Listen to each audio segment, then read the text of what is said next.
اعوذ باللہ من الشیطان الرجیم بسم اللہ الرحمن الرحیم وعباد الرحمن الذین یمشون علی الارض ہونا واذا خاطبهم الجاہلون قالوا سلاما۔ واو کا ترجمہ اور ہے جی، آگے ہے عباد الرحمن وعباد الرحمن، یہ عباد عبد کی جمع ہے جس کا بندہ ہے، جس کا مطلب ہے بندہ، غلام۔ الرحمن، عباد الرحمن کس کے ہیں؟ رحمان کے بندے۔ اچھا، یہ ہم پہلے بسم اللہ الرحمن الرحیم میں بھی پڑھ چکے ہیں، تو اگر آپ کے پاس یہ ریکارڈنگ فرسٹ ٹائم پہنچ رہی ہے تو آپ سے گزارش ہے کہ آپ یہ پورے 42 آیات مبارکہ کا کورس ہے جس کی مدد سے آپ پورے قرآن پاک کا ترجمہ کرنا سیکھ جاتے ہیں، تو اس کے لیے ضروری ہے کہ آپ پچھلی ریکارڈنگ بھی لازمی سنیں۔ وہ پچھلی ریکارڈنگ آپ منگوا لیجئے 0301 7235 163۔ تو اس میں پورے کورس میں سب سے زیادہ جو اہم ترین آیات ہیں جو سیکھنی ہے نا، سب سے پہلے بسم اللہ الرحمن الرحیم اور سورۃ الحجرات کی پہلی 3 آیات ہیں۔ اگر وہ آپ سیکھ جاتے ہیں تو اس کا مطلب ہے کہ آپ نے 70% تک وہ گرامر سیکھ لی جو ہم نے پورے کورس میں سیکھنی ہے۔ تو اس کو ذرا آپ فٹافٹ دیکھ لیں۔ ویسے ہی ہم نے بسم اللہ الرحمن الرحیم میں پڑھا تھا، الف لام خاص کرنے کے لیے رحمان لفظ کو اگر ہم راحمہ پڑھتے ہیں جس کا وزن فاعلہ ہے، اس نے رحم کیا۔ اب راحمہ کو کسی اور وزن پہ لے کے جاتے ہیں، ہم نے یہ بھی وزن پڑھے تھے، فولان اور فعلان وزن پڑھے تھے۔ فولان آپ کو پتہ ہے اس کی مثال ہے طوفان اور طغیان۔ طوفان کیا ہوتا ہے؟ اس میں شدت ہوتی ہے نا، اس میں انتہا ہوتی ہے، زور اس میں بہت زیادہ ہوتا ہے۔ طغیانی بھی جب کہتے ہیں نا کہ پانی ندی نالے میں جب طغیانی آ جائے، پانی جب اپنے پورے زور پہ ہو، جوش میں ہو، قوت میں ہو۔ فعلان یعنی غضبان، جب غضب کی اخیر کا ہو، انتہا کا غضب ہو، تو پھر یہ فعلان وزن آپ کو ملے گا۔ فیضان، جب فیض بھی اخیر کا ہو، انتہا کا ہو، تو پھر اس کا وزن آپ کو یہ فعلان ملے گا۔ تو ہمیں پتہ چلا کوئی بھی لفظ فولان کے وزن پہ آ جائے یا فعلان کے وزن پہ آ جائے، اس کے ترجمے میں زور دینا ہے آپ نے، جوش، قوت ہوگی، ولولہ ہوگا۔ تو الرحمن لفظ اس کا وزن فعلان ہے، یعنی ایسا رحم کرنے والا جس کا رحم جوش، قوت اور ولولہ سے آتا ہے، اور جس کا رحم حدوں سے نکل کر آتا ہے، راستے کی رکاوٹوں کو توڑ کر آتا ہے۔ رحمان اور رحیم دونوں کلمات اردو میں استعمال ہوتے ہیں جو کلمہ را حامیم رحم سے بنے ہیں۔ آگے ہے الذین و عباد الرحمن الذین جو اشخاص، یمشونا، اس لفظ کو ذرا دیکھیے گا، واو نون جمع کی علامت ہے یا فعل مضارع کی علامت ہے۔ فعل مضارع کی علامتیں ہم نے چار پڑھی ہیں۔ تانی لفظ ہے، تا کا ترجمہ تم، الف کا ترجمہ میں، اور اسی طرح نون کا ترجمہ ہم، اور اس کے بعد ہے یا کا ترجمہ وہ ہوتا ہے۔ آگے ہے مشا لفظ ہے، مشا یہ فعل ماضی پھر بچ جائے گا نا، جب مضارع کی علامت ہٹائیں گے تو پھر فعل ماضی بچ جائے گا۔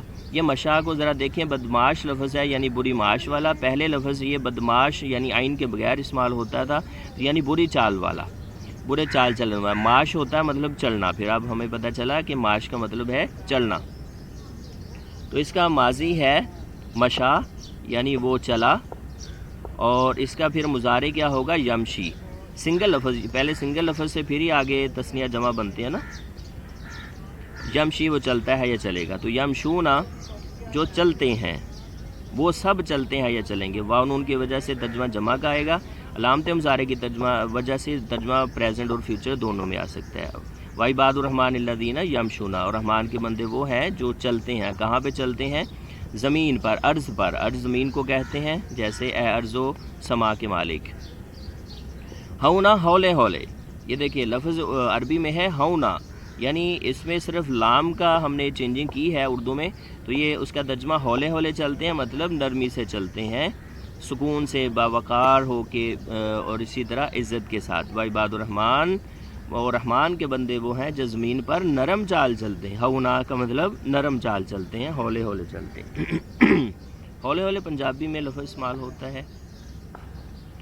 واو اور ہے، اور اذا کا ترجمہ جب ہے، فعل ماضی سے پہلے آ جائے تو ترجمہ یہ مضارع میں لے آتا ہے۔ اس کو تھوڑا سا غور سے دیکھ لیں، پہلے بھی ویسے یہ ہو چکا ہے اذا۔ تو اس لیے گزارش ہے کہ پہلے لازمی آپ کو ریکارڈنگ آپ کے پاس ہونی چاہیے اور اس پہ مہارت حاصل کریں۔ دیکھیں وہی 70% تک، بہرحال یہ اذا پہلے 4 میں تو نہیں آیا تھا، یہ بار بار ریپیٹ ہوتے جا رہے ہیں۔ بہرحال اذا فعل ماضی سے پہلے آ جائے تو ترجمہ یہ مضارع میں لے آتا ہے۔ خاطبہ یہ فعل ماضی ہے جی، خاطبہ، اس کے ساتھ ہم ضمیر لگی ہوئی ہے، اس کا ترجمہ ان سب ہے۔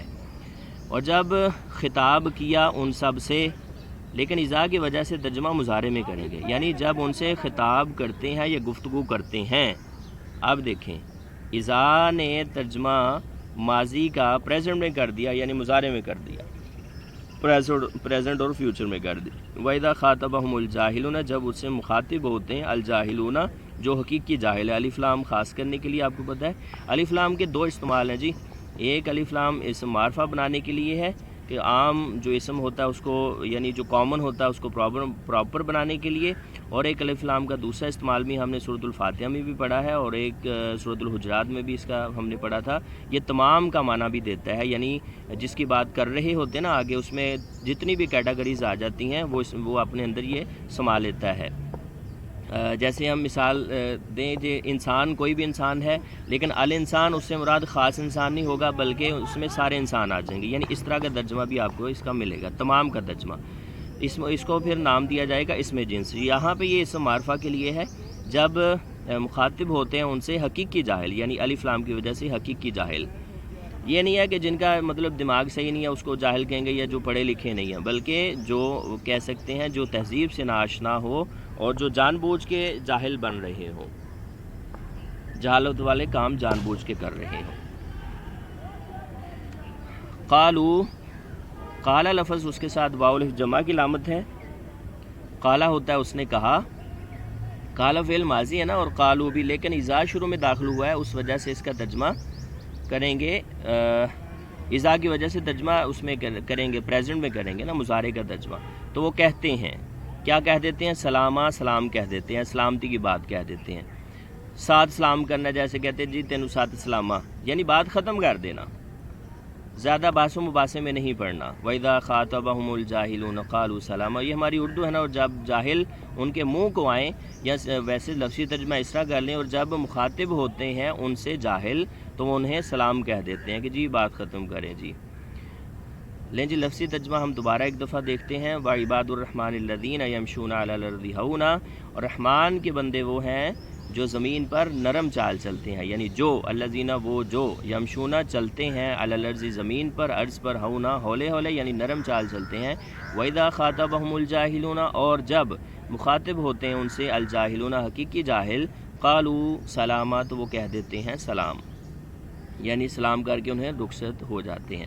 اب وہ الفاظ سرکل کریں گے جو اردو میں استعمال ہوتے ہیں۔ واو ہے، عبد کی جمع عباد ہے، لفظ رحم ہے، لفظ یہ معاش لفظ ہے، بدماش لفظ جیسے استعمال ہوتا ہے۔